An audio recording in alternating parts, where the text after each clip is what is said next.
Nah, ini yang paling ditunggu semua fans. Louis van Gaal mendadak berikan saran luar biasa hebat demi Indonesia lolos Piala Dunia 2026 lewat round 4. Dengan bilang, untuk Ketua Federasi Indonesia, Mr. Erick, saya sarankan gabungkan Kluivert dengan Sintayong di putaran 4 kualifikasi. Yang saya lihat, keduanya bakal menjadi duet bagus dari sisi gaya main build-up milik Kluivert dan bagaimana bisa memaksimalkan seluruh pemain untuk bisa mencetak gol dari Sintayong. Wah, valid kah? Fans Timnas bisa geger. Kembali ke Sassuolo, Jai Itzes langsung bongkar fakta besar soal kondisi skuad Timnas senior yang tampil mengecewakan vs Lebanon, main fokus ball possession tanpa shoot on goal satu pun. Apakah pemain terpaksa padahal lebih suka main counter? Wah, fans Garuda wajib simak pengakuan lengkap Bang Jai berikut ini.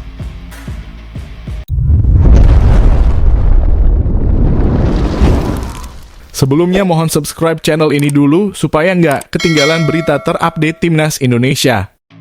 Nah, ini yang paling ditunggu semua fans. Louis van Gaal mendadak berikan saran luar biasa hebat demi Indonesia lolos Piala Dunia 2026 lewat round 4. Dengan bilang, untuk Ketua Federasi Indonesia, Mr. Erick, saya sarankan gabungkan Kluivert dengan Sintayong di putaran 4 kualifikasi. Yang saya lihat, keduanya bakal menjadi duet bagus dari sisi gaya main build-up milik Kluivert dan bagaimana bisa memaksimalkan seluruh pemain untuk bisa mencetak gol dari Sintayong. Wah, valid kah? Nama Louis van Gaal sudah lama melekat sebagai salah satu sosok paling berpengaruh dalam sejarah sepak bola dunia. Pelatih asal Belanda itu dikenal dengan kecerdasannya dalam meramu strategi, keberaniannya mengambil keputusan, serta rekam jejaknya yang dipenuhi prestasi di level tertinggi. Kini secara mengejutkan, Van Gaal menyoroti perjalanan Timnas Indonesia. Baginya, skuad Garuda yang akan tampil di putaran keempat kualifikasi Piala Dunia 2026 zona Asia punya peluang besar untuk mencatat sejarah. Namun, ada satu pesan penting yang ia titipkan langsung kepada Ketua Umum PSSI, Erick Thohir. Untuk Federasi Sepak Bola Indonesia, Mr. Erick, saya sarankan gabungkan Kluivert dan tim pelatih Belanda dengan Sintayong di putaran 4 kualifikasi.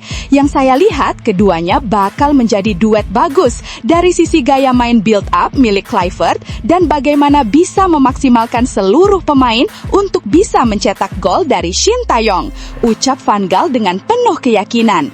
Menurut Van Gaal, kunci agar Indonesia bisa menembus Piala Dunia bukan hanya soal kualitas pemain atau strategi di lapangan, melainkan juga keberanian federasi untuk mengambil langkah visioner. Ia menegaskan bahwa ego harus disingkirkan dan yang harus dikedepankan adalah tujuan besar bangsa, membawa Garuda ke Piala Dunia. Hilangkan ego kalian dan berpikirlah jernih. Kedua pelatih itu punya kelebihan masing-masing yang jika digabungkan bakal dapat hasil luar biasa, lanjut Van Gaal. Kombinasi antara Patrick Kluivert yang datang dengan filosofi sepak bola modern Eropa berbasis build-up dari belakang dengan Sintayong yang punya reputasi kuat dalam memaksimalkan kekompakan tim serta tajam dalam serangan balik, menurut Van Gaal adalah resep emas. Van Gaal menyebut nama Sintayong bukan tanpa alasan. Pelatih asal Korea Selatan itu sudah berkali-kali membuktikan kapasitasnya. Bahkan ia pernah mencatat kemenangan bersejarah ketika menumbangkan Arab Saudi, salah satu lawan berat yang kini kembali menjadi rival Indonesia di grup B putaran 4. Sementara itu, Kluivert datang dengan warisan ilmu sepak bola Belanda yang kaya. Ia memahami detail permainan berbasis penguasaan bola, transisi cepat, serta efisiensi dalam membangun serangan. Menurut Van Gaal, dua kutub filosofi ini justru bisa menjadi harmoni yang mengerikan jika dipadukan. Untuk menghadapi Irak, kombinasi Kluivert dan Sintayong bakal bisa kasih kejutan. Bahkan kemenangan bukanlah hal mustahil, kata Van Gaal menegaskan. Putaran keempat kualifikasi Piala Dunia 2026 bukan sekedar fase biasa. Disinilah setiap tim berjuang mati-matian demi mengamankan tiket ke panggung tertinggi sepak bola dunia. Indonesia akan tergabung di grup B bersama Arab Saudi dan Irak. Dalam pernyataannya, Van Gaal juga menyinggung faktor emosional. Ia mengaku bangga karena banyak pemain keturunan Belanda kini memperkuat timnas Indonesia, mulai dari lini belakang yang kokoh dengan nama-nama besar hingga lini tengah kreatif dan lini depan penuh daya ledak. Menurutnya, ini adalah perpaduan unik yang jarang dimiliki tim Asia lain. Saya berikan saran ini bukan untuk apa-apa, karena banyak pemain berkualitas keturunan Belanda yang memperkuat Indonesia. Jika Indonesia mampu lolos ke Piala Dunia, saya juga ikut bangga, ucap Van Gaal, yang pernah membawa Belanda ke semifinal Piala Dunia 2014. Kini bola panas ada di tangan Erick Thohir dan jajaran PSSI. Apakah mereka akan mempertimbangkan masukan dari salah satu pelatih terbesar dunia ini, ataukah mereka akan tetap berjalan dengan satu arah? Sejarah selalu menuntut keberanian. Jika benar-benar mampu menyatukan visi Kluivert dan strategi Sintayong, bukan tidak mungkin timnas Indonesia akan menjelma menjadi kuda hitam yang ditakuti bahkan oleh raksasa Asia seperti Arab Saudi dan Irak. Namun tunggu dulu, setelah admin telusuri secara mendalam bahwa berita di atas adalah karangan belaka dan hoaks. Ini sebagai edukasi supaya penonton lebih jeli dalam memilih berita.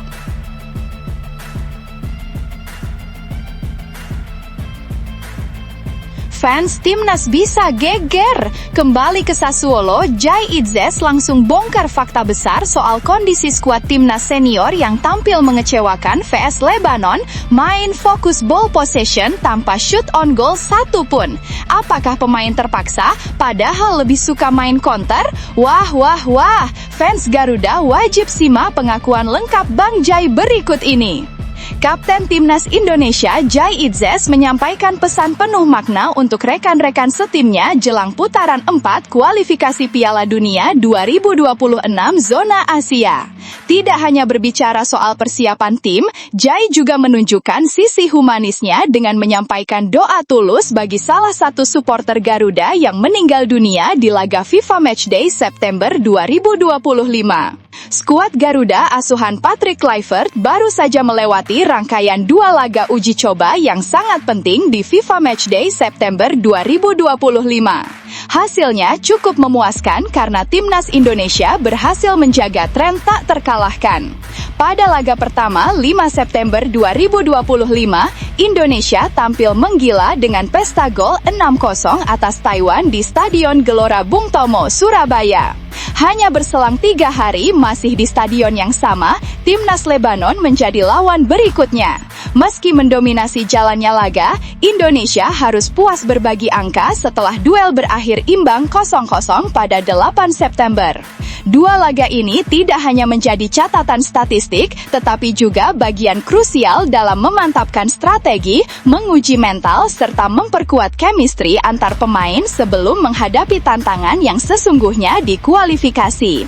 Putaran 4 kualifikasi Piala Dunia 2026 zona Asia akan berlangsung di Arab Saudi pada 8-14 Oktober 2025. Timnas Indonesia tergabung di grup B bersama 2 raksasa Asia, Arab Saudi dan Irak. Format fase ini cukup ketat. 2 tim terbaik dari masing-masing grup berhak langsung melaju, sedangkan tim runner-up akan berjuang lagi melalui babak playoff antar benua.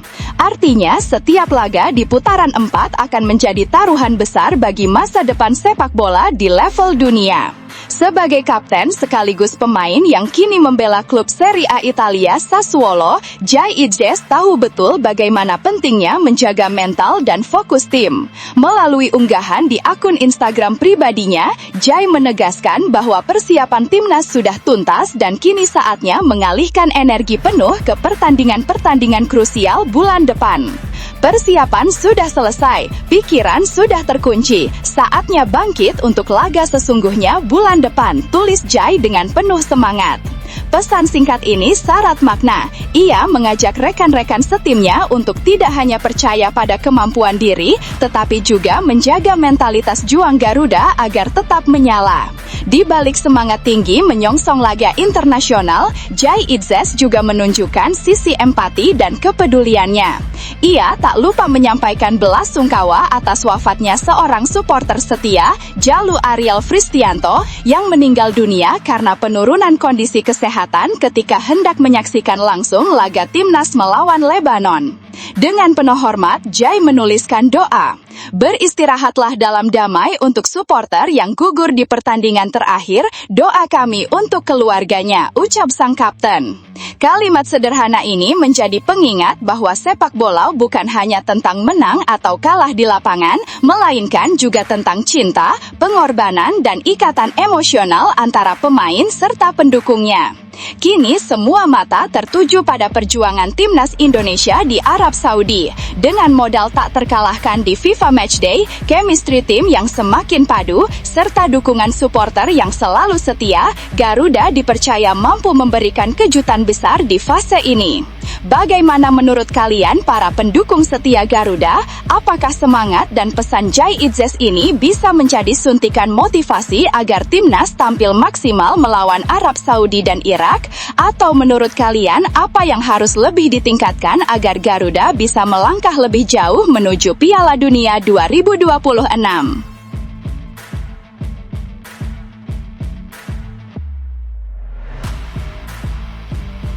Pemain andalan timnas Indonesia, Sandy Welsh, langsung menunjukkan profesionalismenya usai menyelesaikan tugas negara. Tanpa berlama-lama, bek berusia 30 tahun itu segera kembali ke klubnya, Buriram United, untuk mengikuti latihan intensif. Keputusan ini diambil karena jadwal padat sudah menanti di bulan September 2025, baik di level domestik maupun internasional. Selama FIFA Matchday September 2025, Sandy Welsh turut memperkuat skuad Garuda dalam 2 laga penting. Pada pertandingan pertama, 5 September 2025, ia tampil ketika Indonesia tampil perkasa dengan menghancurkan Taiwan 6-0. Kemenangan besar ini kembali menegaskan solidnya lini belakang sekaligus tajamnya lini depan Garuda. Namun di laga kedua melawan Lebanon pada 8 September 2025, Sandy hanya duduk di bangku cadangan. Pertandingan itu sendiri berakhir dengan skor kacamata 0-0 yang tetap memberi pelajaran berharga bagi skuad asuhan Patrick Kluivert. Tak butuh waktu lama untuk beristirahat, Sandy langsung memacu semangat ketika kembali ke Buriram United. Dalam unggahan di akun Instagram pribadinya, ia menuliskan pesan motivasi yang syarat ambisi. Kembali ke @BuriramUnitedOfficial, ayo berangkat, bulan penting di depan, tulis Sandy Welsh di Instagram. Unggahan ini menjadi bukti bahwa Sandy tidak hanya berkomitmen penuh pada timnas, tetapi juga siap memberikan performa terbaik untuk klubnya di Thailand. Buriram United memang tengah menghadapi bulan super sibuk. Pertandingan terdekat mereka di Liga Thailand adalah menghadapi Prachuap pada 12 September 2025 di Chang Arena. Tak berhenti di situ, tantangan lebih besar sudah menunggu. Pada 16 September 2025, Buriram United akan berhadapan dengan raksasa Malaysia, Johor Darul Taksim, JDT, dalam lanjutan AFC Champions League, juga di Chang Arena. 2 laga ini jelas menuntut fokus penuh dari Sandy Welsh dan kawan-kawan. Meski kini fokus ke klub, Sandy Welsh tentu belum melupakan panggilan negara. Setelah menyelesaikan komitmennya bersama Buriram United, ia akan kembali mengenakan seragam merah putih pada Oktober 2025. Di bulan itu, timnas Indonesia akan memulai perjuangan sengit di fase grup B putaran keempat kualifikasi Piala Dunia 2026. 2 laga tandang berat sudah menunggu, yakni menghadapi Arab Saudi pada 8 Oktober 2025 dan Irak pada 11 Oktober 2025. Melihat jadwal padat yang ia hadapi, jelas tantangan Sandy tidak mudah. Ia harus menjaga kondisi fisik, konsentrasi, sekaligus konsistensi permainan. Tetapi di sisi lain, pengalaman tampil di klub besar Asia seperti Buriram United bisa menjadi bekal berharga saat kembali membela timnas Indonesia. Bagaimana pendapat kalian soal komitmen Sandy yang langsung gaspol usai bela timnas? Apakah jadwal padat ini akan membuatnya lebih matang menghadapi laga berat bersama timnas di Oktober?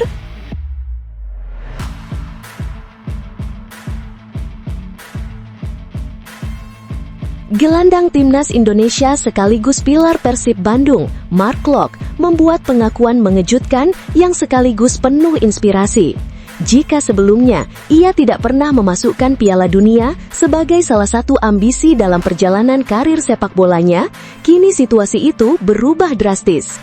Klok dengan penuh keyakinan menyebut bahwa kesempatan untuk tampil di panggung terbesar dunia kini terasa nyata dan berada di depan mata. Saya mengejar target ke Piala Dunia, dan Piala Dunia bukan sesuatu yang pernah saya tulis di daftar itu, tapi sekarang saya menuliskannya, ungkap Klok dalam kutipan dari Instagram resmi Timnas Indonesia. Optimisme besar ini muncul setelah Timnas Indonesia berhasil melangkah ke babak keempat kualifikasi Piala Dunia 2026 zona Asia. Sebuah pencapaian bersejarah yang menjadi bukti nyata perkembangan sepak bola tanah air dalam beberapa tahun terakhir. Di fase keempat, Indonesia tidak akan berjalan mudah. Mereka ditempatkan di grup B bersama dua kekuatan raksasa Asia, Arab Saudi dan Irak. Namun, justru tantangan besar inilah yang membuat Klok dan rekan-rekannya semakin percaya bahwa mimpi besar itu bisa diwujudkan. Dengan semakin banyaknya pemain naturalisasi yang bergabung, skuad Garuda kini terlihat jauh lebih solid dan memiliki kedalaman yang bisa bersaing. Kehadiran bintang-bintang diaspora Eropa yang dipadukan dengan talenta lokal memberi warna baru sekaligus mempertebal optimisme menuju impian Piala Dunia. Pertarungan sengit sudah menanti di depan mata. Indonesia akan memulai langkahnya di fase ini dengan menghadapi Arab Saudi di Stadion King Abdullah Sport City, Jeddah pada 8 Oktober 2025 pukul 20.15 waktu setempat atau 9 Oktober dini hari WIB. Selanjutnya, Garuda akan menantang Irak di stadion yang sama pada 11 Oktober 2025 pukul 22.30 waktu setempat atau 12 Oktober dini hari WIB. Dua laga ini akan sangat menentukan arah perjalanan Indonesia. Apakah semakin mendekat ke mimpi Piala Dunia atau harus kembali bekerja lebih keras di kemudian hari? Tidak bisa dipungkiri, Arab Saudi sebagai tuan rumah adalah lawan dengan kualitas kelas dunia. Begitu pula dengan Irak yang memiliki sejarah panjang dan mentalitas kompetisi internasional. Namun, Indonesia punya modal berharga dari FIFA Matchday September 2025. Skuad Garuda sukses menumbangkan Taiwan dengan skor telak 6-0, lalu menahan imbang Lebanon 0-0 meskipun harus menghadapi permainan keras dan penuh trik dari lawan. Dua laga ini setidaknya menunjukkan bahwa Indonesia sudah bisa bermain konsisten, tidak mudah goyah, dan mampu menampilkan pertahanan yang disiplin. Apa yang disampaikan Mark Klok bukan sekedar pernyataan biasa, melainkan bentuk keyakinan bahwa Indonesia kini tidak hanya sekedar ikut serta, tetapi juga bisa menantang para raksasa Asia. Baginya, mimpi tampil di Piala Dunia kini terasa realistis, bukan lagi sekedar hayalan jauh. Pernyataan Klok ini tentu saja bisa menjadi energi tambahan bukan hanya bagi rekan-rekan setimnya, tetapi juga untuk seluruh masyarakat Indonesia yang selama ini begitu haus akan prestasi di kancah internasional. Bagaimana menurut kalian fans Garuda? Apakah mimpi Mark Klok dan skuad timnas Indonesia untuk tampil di Piala Dunia 2026 terasa realistis dengan kondisi saat ini? Atau justru menurut kalian jalan yang harus ditempuh masih terlalu panjang dan penuh rintangan?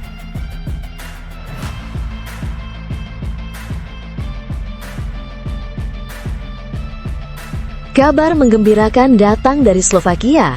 Gelandang andalan timnas Indonesia, Marcelino Ferdinand, resmi bergabung dengan klub AS Trencin dengan status pinjaman dari Oxford United. Kehadiran Marcelino disambut hangat, bahkan langsung ditonjolkan sebagai rekrutan yang memiliki label pemain timnas Indonesia. AS Trencin menjadi pelabuhan anyar Marcelino setelah musim sebelumnya berjalan tidak sesuai harapan bersama Oxford United. Minimnya menit bermain yang ia dapatkan membuat sang pelatih Oxford, Gary Rowett, memutar otak untuk memberikan solusi terbaik.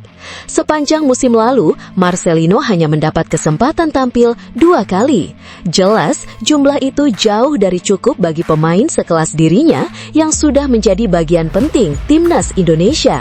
Bahkan, dalam ajang Piala Presiden 2025, Rowett sempat menyinggung bahwa peminjaman bisa menjadi jalan terbaik untuk karir Marcelino. Akhirnya, keputusan itu benar-benar terrealisasi. AS Trencin secara resmi mengumumkan kedatangan Marcelino pada Selasa lalu. Dalam rilis resminya, mereka menuliskan, perwakilan Indonesia tiba dengan status pinjaman. Gelandang Indonesia berusia 21 tahun, Marcelino Ferdinand, akan segera menjadi rekrutan baru AS Trencin. Ia bergabung dengan status pinjaman selama 1 tahun dari klub Divisi 2 Liga Inggris, Oxford United. AS Trencin juga menyoroti perjalanan Marcelino di Eropa. Mereka menuliskan bagaimana karir internasionalnya dimulai bersama KMSK Denze di Belgia sebelum akhirnya pindah ke Oxford United pada musim panas tahun lalu. Pada musim 2022-23, ia bermain di luar negeri untuk pertama kalinya, khususnya di Belgian Challenge Pro, di mana ia berseragam KMSK Denze. Ia kemudian pindah ke liga tertinggi kedua di Inggris pada musim panas tahun lalu. Ia menandatangani kontrak dengan Oxford United. Kisah ini menunjukkan bahwa Marcelino tidak asing dengan tantangan besar, dari Belgia ke Inggris dan kini mencoba peruntungan di Slovakia.